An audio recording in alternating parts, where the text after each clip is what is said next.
Sudah? Sudah, Pak. Pak Rudi? Silakan. Ya, jadi Pak Albert sudah jelas ya. Silakan memberikan tanggapan mulai dari sekarang. Jadi mulai ayat 2 sampai ayat yang ke-11 itu bicara tentang 11 murid tanpa Yudas. Nanti ayat 12 baru nama Yudas disinggung. Tapi setelah ayat 12 mulai 13 sampai dengan 26 Yesus berdoa, di mana sana Yesus berdoa untuk melindungi mereka, menguduskan dengan firman-Nya, meminta agar mereka bersama Yesus supaya kasih-Nya diberikan pada mereka. Nah, itu tidak termasuk Yudas juga di sana menurut saya. Itu cuma ditujukan kepada 11 murid dan bagi semua orang yang percaya yang lain. Di ayat 20 kan dibilang begitu. Bukan hanya 11 murid, tapi juga bagi orang-orang lain yang percaya, yang akan percaya kepada Yesus, itu juga masuk di dalam doa Yesus tersebut. Tidak ada Yudas masuk di sana.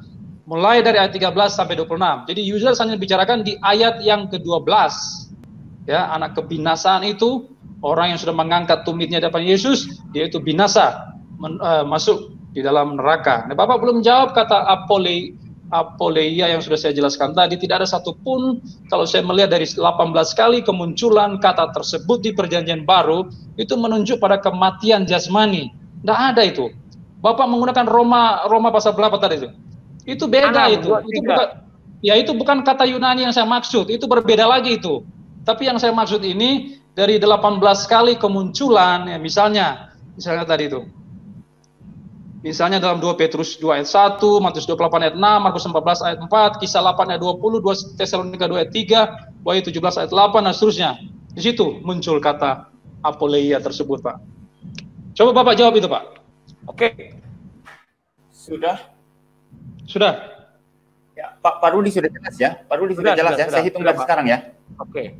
Nah, ya. Adalah satu keanehan bahwa jadi doanya itu pelin-pelan. 2 sampai 11 untuk murid-murid, 12 untuk 11 murid, 12 untuk 12 murid. Tiba-tiba 13 sampai selesai untuk 11 murid, 20 untuk semua bangsa tanpa Yudas. Kalau semua orang kok tanpa Yudas? Semua, all. Artinya siapapun hantu belau pun masuk di situ, asal manusia. Kan demikian. Jadi Pak, tidak ada di sini, untung Bapak bilang tadi sesuai tafsir saya. Itu kan tafsir Bapak, syukurlah Bapak bilang tadi kan. Tidak ada doa Yesus itu, Tuhan ini Bapak ini untuk 11 murid.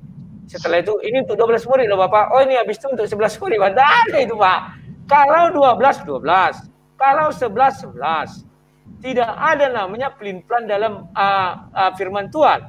Ya dan amin. Selesai. Kalau Bapak bilang 11, Bapak sudah gugur. Bapak bilang 12 juga kena hajar. Jadi Bapak serba salah. Nah sekarang mengenai apolumi Bapak apolumi apa itu segala macam Bapak bilang, ya kan? Bapak jejerkan 18 ayat itu. Silakan cari satu yang cocok dengan untuk Yudas. Kelakuan Yudas membawa dia maut. Silakan, carikan satu. Dari 18 itu, biar kita ulas. Ya, sudah selesai? Sudah Pak, udah, sorry. Sudah, silakan Pak Albert menanggapi mulai dari sekarang. Loh, saya kan sudah jawab tadi, Pak. Ini Bapak ini ngulang-ngulang terus, muter-muter terus. Kapan selesainya diskusi kita ini? Bapak bilang cari satu ayat yang cocok seperti Yudas itu. Saya kan sudah bilang tadi, saya menggunakan 2 Tesalonika 2 ayat yang ketiga. Sebentar, itu, saya bukakan. Coba buka ya. 2 Tesalonika 2 ayat 3. 2 Tesalonika 2 ayat 3. Ya kan? Janganlah kamu memberimu disesatkan orang dengan cara yang bagaimanapun juga, sebab sebelum hari haruslah datang dulu murtad. Yudas tidak murtad dan haruslah dinyatakan dulu manusia durhaka yang harus binasa. Jadi bagaimana Bapak mau menjelaskan ini kepada Yudas? Di bagian mana dia nih masuknya? Begini maksudku bro, bahwa kata Yunani yang digunakan di dalam Yohanes 17 ayat 12. Nah, sekarang kata mana Yunani yang meminyaki? Saya belum selesai ngomong. Saya belum selesai ngomong loh. Pak Rudi sebentar Pak Rudi. Ini waktunya Pak Albert. Silakan lanjut Pak. Ya. Jadi saya menggunakan teks yang sama persis di dalam Yohanes 17 ayat 12. Kata Yunani untuk anak kebinasaan itu adalah huios tes apoleias. Nah, itu sama persis dengan 2 Tesalonika 2 ayat 3. Nah, kalau kita mau memahami apa arti anak kebinasaan di dalam Yohanes 17:12, ya kita harus lihat contoh yang lain yang sama persis dengan ayat tersebut. Nah, ayat itu ada dalam 2 Tesalonika 2 ayat 3. Jadi yang harus binasa dalam 2 Tesalonika tersebut itu juga menggunakan kata Yunani yang sama persis dengan Yohanes 17 ayat 12. Ho huios tes apoleias. Dan ini menunjuk apa?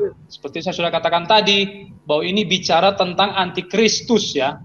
Pada saat kedatangan Yesus kedua kali, maka akan muncul antikristus. Maksudnya sebelum kedatangan Yesus kedua kali, akan terlebih dahulu dinyatakan murtad dan harus dinyatakan dahulu manusia durhaka.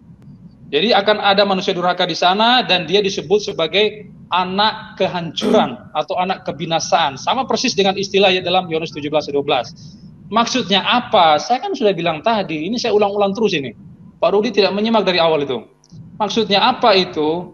Itu maksudnya kita melihat di ayat yang ke-8. Di sana kan Tuhan Yesus katakan dia dibunuh, lalu dimusnahkan saat kedatangan Yesus kedua kali. Jadi si antikristus yang disebut binatang itu kemudian dilemparkan ke lautan yang menyala-nyala dengan api dan belerang.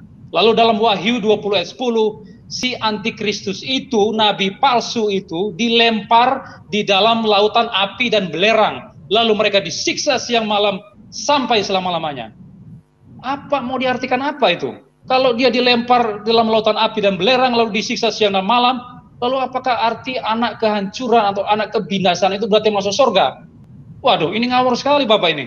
Sangat tidak masuk akal itu ya. Jadi saya menggunakan teks yang sama persis dengan apa yang dijelaskan dalam Yohanes 17 ayat 12. Kata Yunani ho huios tes apoleias itu menunjuk kepada neraka. Jadi kalau Yudas disebut sebagai anak kebinasaan, berarti dia masuk neraka di sana, anak kehancuran, anak neraka di sana. Lalu yang kedua yang Bapak belum jawab dari tadi itu, kalau memang si Yudas itu didoakan mulai dari ayat yang kedua dan seterusnya, bahwa dia dipelihara, dia dijaga, diberikan hidup yang kekal. Oh, faktanya Yudas masuk neraka, berarti rencana Allah di sana gagal. Saya sudah bilang, akan menentang banyak sekali teks yang mengatakan bahwa Allah itu sanggup melaksanakan rencananya dan tidak ada satupun rencana yang gagal. Ayub 42 ayat 2. Sudah. Ya, sudah. Selesai, Oke. Pak. Selesai.